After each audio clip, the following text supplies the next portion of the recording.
Good evening everyone, मैं engineer Raghavendra Singh Bhadana आप लोगों के समझ आज लेकर आया हूँ नर्मदा रिवर, जो मध्यप्रदेश की जीवन रेखा मानी जाती है। क्या मानी जाती है बेटा? जीवन रेखा। आज हम जानने वाले हैं कि नर्मदा नदी का उद्गम कहाँ से हुआ है और क्या आपके आगामी पेपर में क्वेश्चन आ सकते हैं।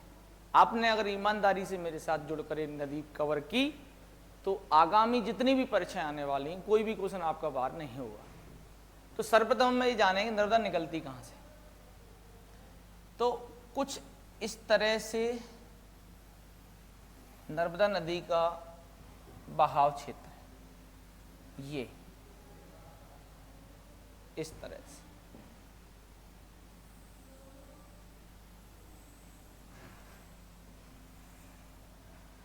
इस तरह से आपको कवर करना है। इस नदी को हम कहते हैं नर्मदा नदी। तो एक एक फैक्टों पे हम बातचीत करेंगे भाई। चलो भाई, पहला ही पॉइंट कि भाई नर्मदा नदी का उद्गम कहाँ हुआ है। उद्गम कहाँ हुआ है, पहला प्रश्न कि उद्गम कहाँ हुआ है। ठीक है भाई, तो उद्गम हुआ है बेटा अनूपपुर जिले में। अनूपपुर जिला है और अमरकंटक स्थान, अमरकंटक स्थान, अनूपपुर जिले में अमरकंटक नामक स्थान से इस नदी का उद्गम हुआ है। तो बेटा हम पहले राउंड में जानेंगे कि भाई नर्मदा कितने जिलों से होकर बहती है। फिर अगली बात हम बात करेंगे नर्मदा पर कितने जलप्रपात हैं। फिर हम बात करेंगे नर्मदा नदी पर कितने परियोजनाएं हैं। फिर हम बात करेंगे नर्मदा नदी की कितनी सहायक नदियां हैं।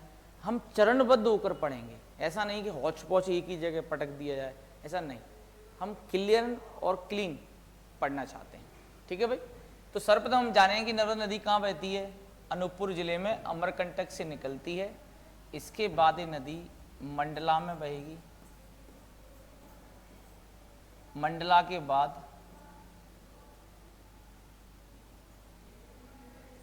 पहले बेटा डिंडोरी आएगा,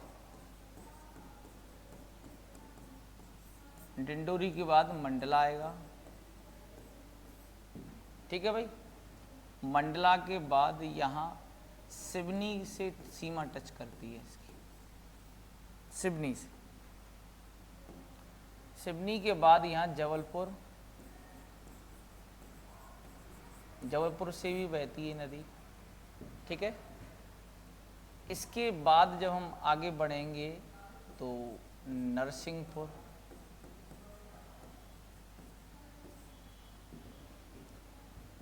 ठीक है, नरसिंहपुर के बाद होशंगाबाद, जिसका नाम नर्मदापुरम हो गया है। होशंगाबाद में बहेगी नदी। ठीक है, होशंगाबाद के बाद ही नदी हरदा और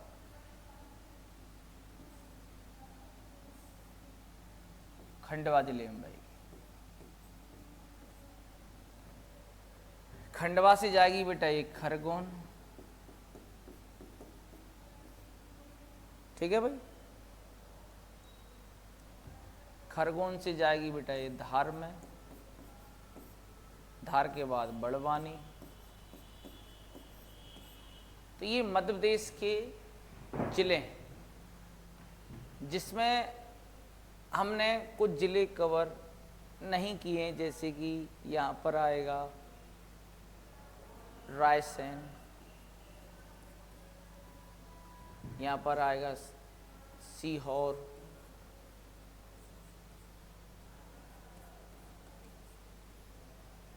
यहाँ पर आएगा देवास। ठीक है, अब इनको काउंट कर लो एक बार। सबसे पहले किस जिले से निकलती है? अनूपपुर जिले से। अनूपपुर से जाएगी डिंडोरी, फिर मंडला, फिर सिवनी, जबलपुर, नरसिंहपुर, रायसेन, सीहोर, होशंगाबाद, हरदा, देवास, खंडवा, खरगोन, धार और बड़वानी। तो इनको अगर काउंट करेंगे तो कितने जिले हो रहे हैं भाई? 16 जिले हो रहे हैं। ठीक है भाई, तो नर्मदा नदी मध्य प्रदेश के 16 जिलों से होकर बहती है। एक बार फिर चेक कर लें आप। ये बेटा डेटा अभी मध्य प्रदेश का है। किसका है कि मध्य प्रदेश के 16 जिलों से होकर नर्मदा बहती है। कितने जिलों से होकर बहती है? 16। कौन कौन से हैं? अनूपपुर जिला, डिंडोरी, मंडला, सिवनी, जबलपुर, नरसिंहपुर, रायसेन, होशंगाबाद, सीहोर, हरदा, देवास, खंडवा, खरगोन, धार और बड़वानी। इसके बाद ये नदी महाराष्ट्र में जाएगी। कुछ हिस्सा महाराष्ट्र में है, लेकिन चूंकि मध्य प्रदेश में लंबाई पूछें कितना है, तो मध्य प्रदेश में बहती है बेटा 1077 किलोमीटर। ये मध्य प्रदेश में बहती है। ठीक है भाई। इसके बाद हम बात करते हैं ये नदी कहाँ जाएगी। अब ये नदी जाएगी महाराष्ट्र। कहाँ जाएगी बेटा? तो ये यहाँ चूंकि अब बोर्ड कंप्लीट हो रहा है, तो मैं थोड़ा इसको नीचे समझ। महाराष्ट्र में बहते हुए नदी, कलर आज नहीं दिख रहा हो तो कोई दिक्कत नहीं। महाराष्ट्र में बहते हुए नदी कहाँ पहुंच जाएगी? खंबात की खाड़ी में, गुजरात। महाराष्ट्र से कहाँ जाएगी ये? गुजरात। और गुजरात में खंबात की खाड़ी में जाके गिर जाएगी। खंबात की खाड़ी में जाके गिर जाएगी। तो इसकी कुल लंबाई कितना है बेटा? तो इसकी कुल लंबाई 1312 किलोमीटर। अब इन सभी फैक्टों को एक बार और चेक कर लो मेरे साथ। ठीक है भाई, ध्यान से देखो। नर्मदा नदी मध्य प्रदेश में कितना बहती है? तो 1070 किलोमीटर। कुल लंबाई कितना है? 1312। इन 1312 किलोमीटर कुल लंबाई है, जिसमें से मध्य प्रदेश में कितना बहती है? 1070 किलोमीटर। बाकी की महाराष्ट्र में और गुजरात में। महाराष्ट्र में और गुजरात में। ठीक है, ये ध्यान रखना है। चूंकि मध्य प्रदेश के कितने जिले आते हैं? 16, वो भी ध्यान रखना है। पहला जिला अनूपपुर, दूसरा जिला डिंडोरी, तीसरा मंडला, चौथा सिवनी, पांचवा जबलपुर, छठवा रायसेन, सातवां नरसिंहपुर, आठवां होशंगाबाद, नौवां सीहोर, 10वां देवास, 11वां हरदा, 12वां खंडवा, 13वां खरगोन, 14 और 15, एक आध कहीं गलती से भूल गए होंगे यहाँ, यानी कि आपको ध्यान रखना है कुल कितने जिले हैं यहाँ? 16। ठीक है भाई। तो 16 जिलों से होकर नदी बहती है, इसलिए इसे क्या कहते हैं? नर्मदा मध्य प्रदेश की जीवन रेखा। आप समझ सकते हैं 16 जिलों से होकर बहेगी, तो 16 जिलों के क्षेत्र में कृषि संबंधित, धान संबंधित, धन संबंधित, संपदा संबंधित सभी क्षेत्र में ये लोगों को लाभ पहुंचाएगी, इसलिए इसे मध्य प्रदेश की जीवन रेखा कहते हैं। अब हम बढ़ते हैं आगे कि भाई तो जो नर्मदा नदी है, कौन सी नदी है मेरे प्यारे छात्रों? नर्मदा नदी। इस नदी पर परियोजना कौन कौन सी? या हम परियोजना से पहले जलप्रपात पढ़ लेते हैं। क्या पढ़ लेते हैं? नर्मदा नदी पर जलप्रपात। जलप्रपात कौन कौन से हैं? ठीक है भाई। तो देखो, सबसे पहले नर्मदा नदी निकलती कहां से बताओ? अमरकंटक से। अमरकंटक से। तो बेटा अमरकंटक में ही जलप्रपात बहुत है। कौन कौन से हैं? एक तो कपिल धारा है, दूसरा दुगध धारा है, कपिल धारा, दुगध धारा, शंभू धारा,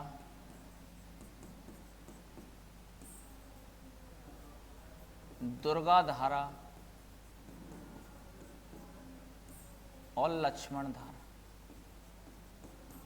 ये 5 जलप्रपात कहाँ मिल जाते हैं हमें? अमरकंटक में। तो आपको ध्यान रखना है नर्मदा नदी पर 5 जलप्रपात अमरकंटक में, कपिल धारा, दुगध धारा, शंभू धारा, दुर्गा धारा और लक्ष्मण धारा। ये 5 जलप्रपात कहाँ हैं? अमरकंटक। ठीक है भाई। इसके बाद नदी पहुंचती है जबलपुर। कहाँ पहुंचती है? जबलपुर। तो बेटा ये ध्यान रखना है, जबलपुर में जो जलप्रपात है बहुत फेमस है, इसे कहते हैं धुआंधार। धुआंधार जलप्रपात के नाम से जाना जाता है। क्यों? क्योंकि ये भेड़ाघाट में, और आप जानते हैं कि भेड़ाघाट में संगमरमर की चट्टान है, और उन चट्टानों पर जब ये पानी गिरता है ना तो धुआं फव्वारे उठते हैं एक तरह से, तो ऐसा लगता है धुआं सा छाए हो। बहुत मनोरम दृश्य है। जब भी आपकी नौकरी लग जाए तो अपनी वाइफ को घुमाने के लिए ले जाना भाई। मनोरम दृश्य, सुंदर दृश्य, सुंदर कन्या साथ में, एंजॉय दिस मूवमेंट। ठीक है भाई। इसके बाद हम बढ़ते हैं आगे। तो बेटा हमें यहाँ मिलता है खंडवा। खंडवा में हमें दो जलप्रपात मिलते हैं, एक का नाम है मानधाता,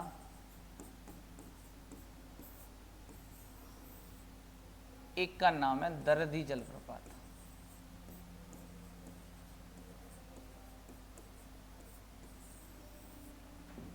इसके अलावा नरसिंहपुर में भी जहां तक मुझे याद है भीमकुंड है, अर्जुन कुंड है। ये जलप्रपात देखने को मिलते हैं। इसके बाद बेटा आता है महेश्वर। महेश्वर कहाँ पड़ता है? खरगोन जिले में। कहाँ पड़ता है मेरे प्यारे छात्रों? खरगोन जिले में पड़ता है महेश्वर। तो महेश्वर में एक जलप्रपात है, बहुत विशाल जलप्रपात है, जिसे कहते हैं सहस्त्रधारा जलप्रपात। फिर आगे जाके गुजरात में एक जलप्रपात है, चूंकि मुझे यहां लिखना पड़ेगा, बोर्ड फिर छोटा हो जाएगा, जारवाही जलप्रपात।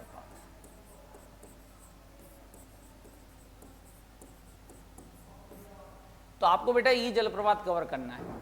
मैं एक बार रिपीट कर देता हूं, कोई टेंशन नहीं, जब हमें तो काय का गम है भाई, पढ़ना है तो पढ़ना है भाई। ठीक है भाई। तो नर्मदा नदी पर जो जलप्रपात है जिसमें हम बात कर रहे हैं अमरकंटक की, तो अमरकंटक में 5 जलप्रपात है, कपिल धारा, दुगध धारा, शंभु धारा, दुर्गा धारा और लक्ष्मण धारा। दोबारा बोले मेरे साथ, कपिल धारा, दुर्गा धारा, शंभु धारा, लक्ष्मण धारा और दुर्गा धारा। फिर आते हैं जबलपुर। जबलपुर में बहुत फेमस धुआंधार जलप्रपात, भेड़ाघाट में। यहाँ पर क्या है? संगमरमर की चट्टानें हैं। क्या है मेरे प्यारे छात्रों? संगमरमर की चट्टानें हैं। इसके अलावा नरसिंहपुर में भी हैं कुछ, भीमकुंड है, अर्जुन कुंड है। ठीक है। फिर आता है खंडवा। खंडवा में मानधाता बेटा ओमकारेश्वर का मंदिर है, ओमकारेश्वर का मंदिर है। यहाँ पर मैं अभी विजिट करके आया हूँ, घूम कर आया हूँ। ओमकारेश्वर का मंदिर है, बहुत विशाल भव्य मंदिर है, नर्मदा नदी के तट पर है। ठीक है।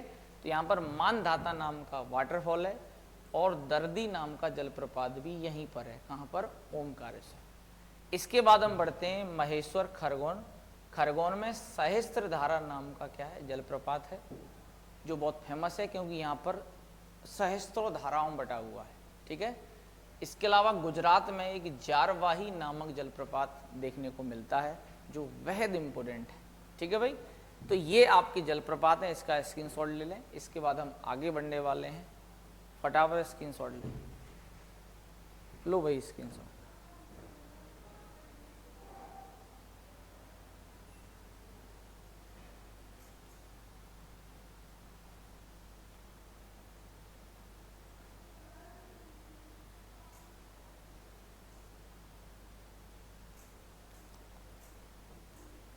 ठीक है भाई, हो गया।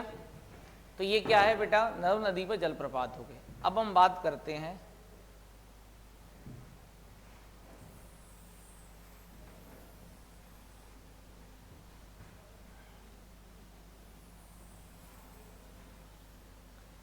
नर्मदा नदी पर घाट कौन कौन से।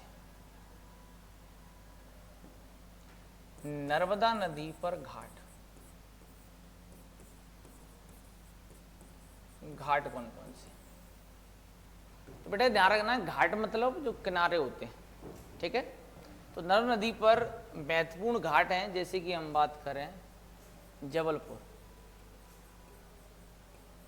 नदी का नाम नर्मदा है भैया। जबलपुर में एक घाट है जिसे गौरी घाट के नाम से जाना जाता है, गौरी घाट के नाम से जाना जाता है। किस घाट के नाम से? गौरी घाट के नाम से जाना जाता है, ठीक है। इसके अलावा यहां पड़ता है नरसिंहपुर, नरसिंहपुर। तो नरसिंहपुर में बेटा एक घाट है जिसे कहते हैं बरमान का घाट, बरमान का घाट। यहां पर बरमान का मेला भी लगता है, ये 13 दिवसीय मेला है, वेरी वेरी मोस्ट है, ये MPSI का प्रश्न है। बरमान का घाट जो है ये नरसिंहपुर जिले में, बरमान एक तहसील भी है, ठीक है। और ये किस नदी के तट पर है? तो नर्मदा नदी के तट पर है। इसके बाद आता है बेटा होशंगाबाद, यानी कि नर्मदापुरम। होशंगाबाद में जो घाट है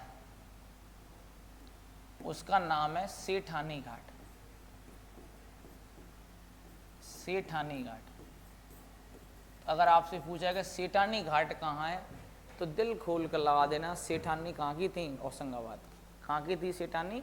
होशंगाबाद की। इसके बाद बेटा नेक्स्ट है महेश्वर,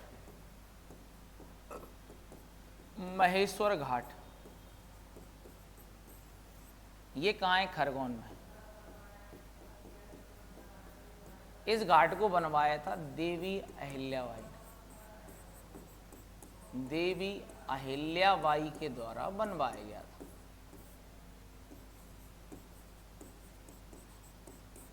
किसके द्वारा बनवाया गया था? देवी अहिल्याबाई के द्वारा बनवाया गया था ये घाट। और ये महेश्वर खरगोन में है। इसके अलावा होशंगाबाद में सेठानी घाट है, बरमान का घाट नरसिंहपुर में है, और जबलपुर में एक घाट नहीं और भी घाट हैं, ठीक है। इसका ध्यान रखना है, ठीक है। लेकिन फेमस कौन सा घाट है? गौरी घाट, ठीक है भाई। तो दोबारा मेरे साथ रिपीट करेंगे भाई, घाट कितने हैं नर्मदा नदी पर? तो मैंने तो जो आपको बताई दिए, गौरी घाट कहाँ है? जबलपुर में है। बरमान घाट कहाँ है? नरसिंहपुर में है। सेठानी घाट कहाँ है? होशंगाबाद में, ठीक है।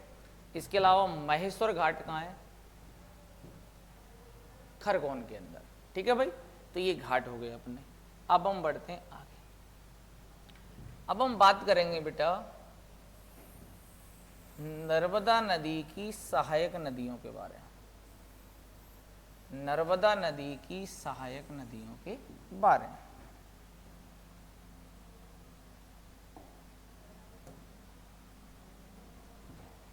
नर्मदा नदी की क्या कौन सी नदियां बेटा?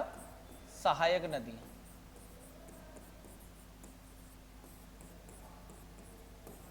सहायक नदी।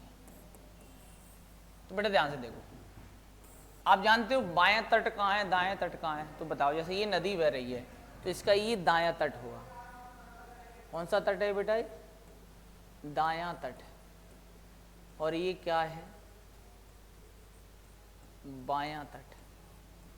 ये दायां तट है तो ये क्या है? बायां तट, ठीक है। तो ध्यान से देखना, तो दाएं तट पर 19 नदियां हैं जो सहायक नदियां हैं, 19 नदियां जो हैं सहायक हैं इसकी, ठीक है भाई। और बाएं तट पर 22 नदियां सहायक नदियां हैं। तो अब मुझे बताओ, तो फिर भैया ये बताएंगे आप ध्यान से कि भाई कुल कितनी सहायक नदियां हुई? फिर दोनों को ऐड कर लो भाई, 22 और 19 कितना होता है? तो बेटा कुल 41 सहायक नदियां, 41 क्या है? सहायक नदियां। अब उनके नाम क्या है सर? नाम भी तो बता दीजिएगा। तो बिल्कुल बताएंगे सर, कुछ के तो बता ही देंगे। तो यहां से शुरू हो जाओ। यहां पर देखो हथनी नदी, हथनी नदी और मान नदी, ये दोनों ही नदी ध्यान रखना है धार जिले से बहती है। किस जिले से बहती है बेटा? धार जिले से। और ये दोनों ही किसकी सहायक नदियां हैं? दाएं तट से। किसकी सहायक नदियां? जल्दी बोलते चलें फटाफट। नर्मदा की। किसकी सहायक नदियां हैं ये? नर्मदा की, ठीक है भाई। इसके अलावा हम बात करते हैं इधर से एक आती है इंदौर के पास से चूरल नदी। कौन सी नदी? चूरल नदी, ठीक है, ये भी सहायक नदी है। इधर रायसेन के पास से आती है, रायसेन से आती वारणा नदी, वारणा नदी, ये इधर से आएगी ऐसे। चूरल नदी इस तरह से आएगी, ये इंदौर के पास से निकलती है। इंदौर से जब हम खंडवा के लिए जाते हैं ना, तो बीच में चूरल नदी घाटी मिलती है, मैंने देखा है इसको, ठीक है। तो चूरल नदी, तो ध्यान रखो, हथनी, मान, चूरल और वारणा, 4 बड़ी नदियां हैं 19 में से जो अपने को याद रखना है। चूरल इंदौर के आसपास, रायसेन से वारणा हो गई, हथनी और मान नदी धार हो गया। अब हम बात करते हैं बाएं तट से। तो बेटा यहाँ मंडला पड़ता है क्या पड़ता है? मंडला। तो मंडला में एक नदी है थावर नदी। कौन सी है? थावर नदी। कौन सी नदी बेटा? थावर नदी है, जो किसकी सहायक नदी है? नर्मदा की। इसके अलावा हम बात करें, यहाँ जबलपुर के निकट यहाँ से एक नदी और मिलती है जिसका नाम है बरगी नदी। वेरी वेरी मोस्ट, बरगी नदी किसकी सहायक नदी है? तो ये है मेरे प्यारे छात्रों नर्मदा की, जो कहाँ मिलती है? कहाँ मिलती है? जबलपुर के निकट। इसी पर रानी अवंतीबाई परियोजना भी, अभी हम परियोजना भी पढ़ने वाले। इसके अलावा यहाँ छिंदवाड़ा है, छिंदवाड़ा से एक नदी निकली है शक्कर नदी। तो शक्कर नदी भी किसकी सहायक नदी है? मध्य प्रदेश में नर्मदा की। इसके अलावा यहां पड़ता है होशंगाबाद। होशंगाबाद में बेटा ध्यान रखना है तवा नदी, वेरी वेरी मोस्ट, तवा नदी इसकी प्रमुख क्या है? सहायक नदी है। कहां पर है ये? होशंगाबाद, ठीक है भाई। इसके अलावा सुक्ता नदी भी है। तो इधर से आपको 2-3 ध्यान रखना है, जैसे कि थावर है, बरगी है, शक्कर है, तवा है, सुख तवा है, ठीक है। ये बाएं तट वाली होगी। दाएं तट वाली कौन सी? वारणा है, चोरल है, मान है, हथनी है। ये सब किस तट से हो गई? दाएं तट से। इसके अलावा अन्य में लिख लेना, शेर, शेरनी, हाथी, हथनी, अन्य भी हैं इसमें। तो आप इसका स्क्रीनशॉट ले लें। अब ये इसकी क्या है? सहायक नदियाँ। और आपसे पूछा है कि कुल कितनी सहायक नदियाँ हैं, तो 41। दाएं तट से कितना है? 19। बाएं तट से कितना है?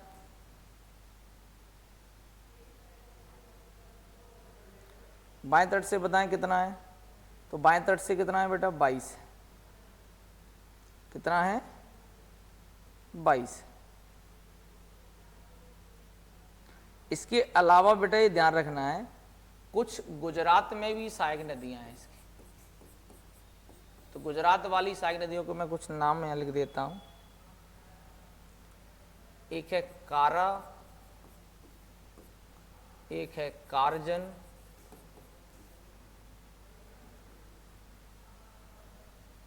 एक है खुर्दी। ये तीन ही ध्यान रखो, ज्यादा हो जाए।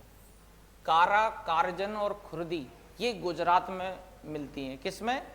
नर्मदा में जाके। किसमें मिलती हैं? गुजरात। ठीक है मेरे प्यारे छात्रों, कहाँ मिलती हैं ये? गुजरात। ठीक है भाई।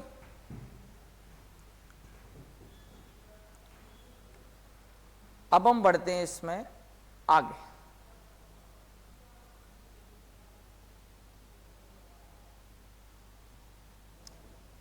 अगला पॉइंट, अगली हम बात कर रहे हैं नर्मदा नदी पर परियोजना। नर्मदा नदी पर परियोजना, कौन कौन सी परियोजना?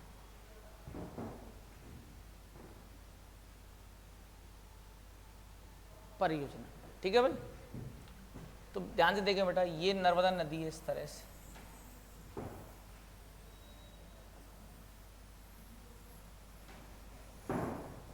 तो ध्यान से देखते चलो कौन सी परियोजना कहाँ स्थित है। तो बेटा ध्यान से देखना, यहां पर है बरगी परियोजना,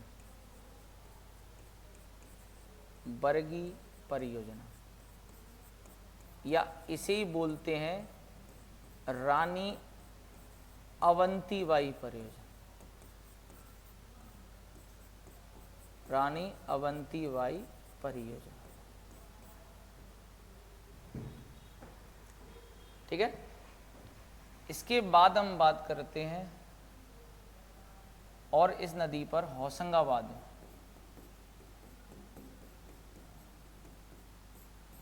इसकी जो सहायक नदी है जिस पर है तवा परियोजना, तवा परियोजना। ठीक है मेरे प्यारे छात्र। इसके अलावा खंडवा, खंडवा जिले में दो परियोजना है, एक है इंदिरा सागर, इंदिरा सागर परियोजना,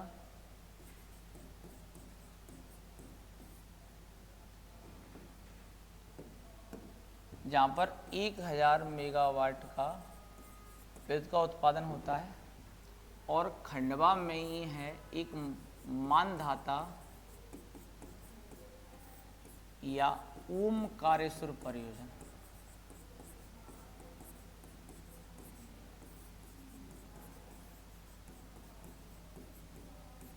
तो यहां भी लगभग 500 मेगावाट, लगभग 500 मेगावाट विद्युत का उत्पादन होता है। ठीक है भाई। अब खंडवा से जब हम आएंगे खरगोन, तो यहां पर पड़ेगा महेश्वर। क्या पड़ेगा? महेश्वर। तो ये कौन सी परियोजना है फिर? महेश्वर परियोजना। तो महेश्वर परियोजना पे भी लगभग 450 से 500 मेगावाट विद्युत का उत्पादन होता है। इसके बाद हम बढ़ेंगे आगे, तो बेटा ये खरगोन में ही देजड़ा परियोजना है, देजड़ा परियोजना। देजड़ा परियोजना कहां पर है? ये खंडवा में। ठीक है मेरे प्यारे छात्रों। और हम बढ़ते हैं आगे। इसके बाद आता है बेटा बड़वानी। बड़वानी में है लोअर गोई परियोजना, लोअर गोई परियोजना। लोअर गोई परियोजना कहां पर है? तो ये है अपनी बड़वानी जिले। ठीक है भाई। अब इधर से दो परियोजना आती हैं, एक है मान परियोजना जो धार जिले में है, और एक है अपनी चंद्रशेखर परियोजना, चंद्रशेखर परियोजना। चंद्रशेखर परियोजना, ये दोनों ही परियोजना धार जिले में। कहां पर है मेरे प्यारे छात्रों? दोनों ही परियोजना धार जिले में। अब लास्ट जो बड़ी परियोजना है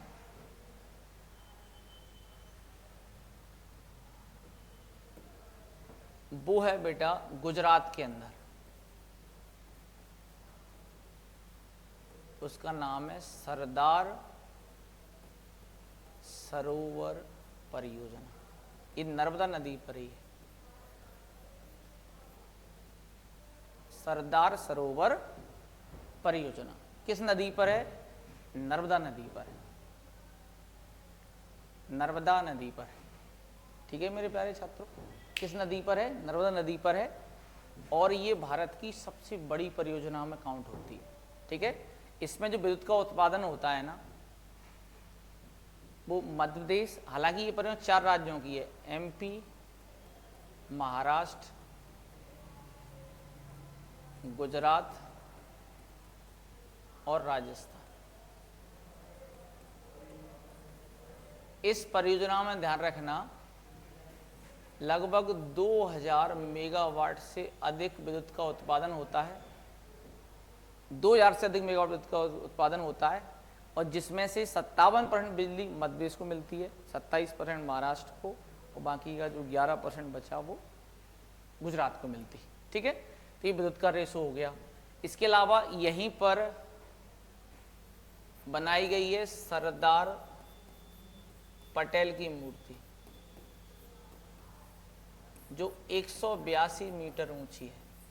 इसे बोलते हैं statue of unity, statue of unity,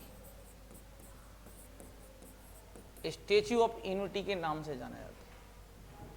किस नाम से जाना जाता है इसे? स्टेचू ऑफ यूनिटी के नाम से जाना जाता है भाई। ठीक है भाई, इस बात का हमें विशेष रूप से ध्यान रखना है। तो दोबारा मैं रिपीट करता हूँ इन योजनाओं को। तो नर्मदा नदी पर एक तो बरगी परियोजना है, चूंकि इसे रानी अवंतीबाई परियोजना के नाम से भी जाना जाता है। इसके बाद तवा परियोजना होशंगाबाद में है।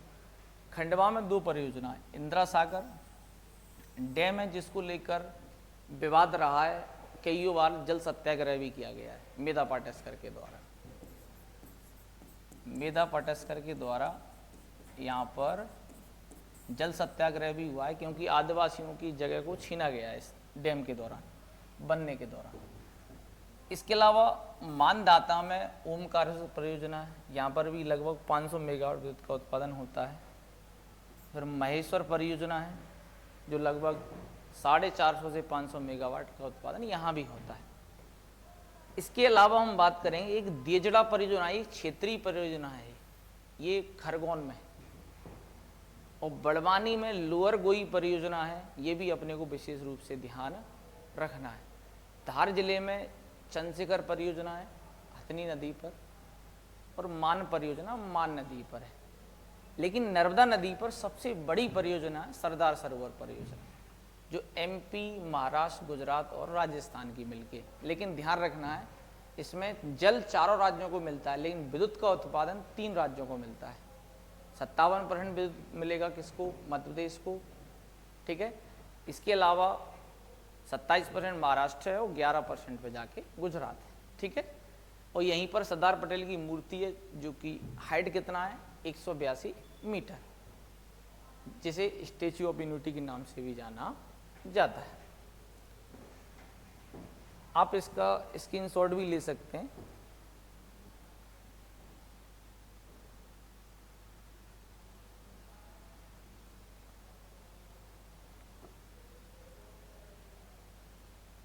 चलो, इसमें लास्ट ये है कि भाई नर्मदा के उपनाम, उपनाम भाई क्या है? तो आप सभी परिचित हैं कि भाई इन्हें मध्य प्रदेश की जीवन रेखा कहते हैं।